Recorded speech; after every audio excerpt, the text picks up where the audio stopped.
機密數據室，要靚一定得。我係 Dr. Mark，每期咧同大家分享機密數據。大家好，今日要同大家介紹一個咧，你嘅皮膚嘅偷水賊就係咧你公司嗰部冷氣機。嗱，各位 OL 咧有冇發現咧？每逢下晝3點，如果你真係走去補妝嘅時候，你發現咧自己個妝咧開始喺度龜裂緊，就好似乾咗嘅地下冇落雨咁樣。咁啲水去咗邊？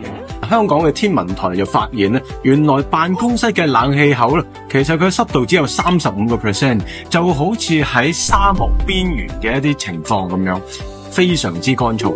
權威嘅研究話俾我哋聽咧，其實只要個環境濕度低於45%咧，我哋嘅角質層咧嘅水分流失就會達到50%。嗱，簡單嚟講咧，你 office 嗰部嘅冷氣機咧，就係你皮膚角質層嘅抽濕機。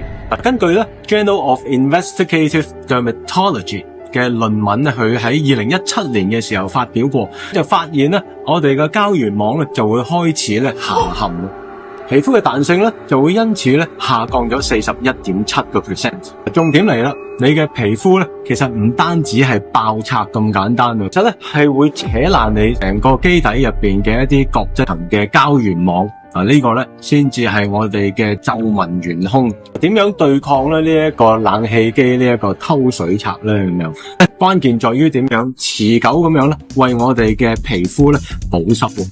佢可以咧將個透明質酸咧打到去8個 kilodalton 咁細嘅。嗱，越細嘅時候咧，其實咧我哋嘅應用度就越高喎。嗱，根據咧 Journal of Cosmetic Dermatology 咧喺2020年嘅時候發表，每日口服咧60毫克嘅透明質酸咧，就會令我哋嘅角質層嘅含水量咧提升29.3%。記得咧，我哋嘅科學家嘅警告就係補水一定要直入基底，先至守得住我哋嘅膠原蛋白網噶。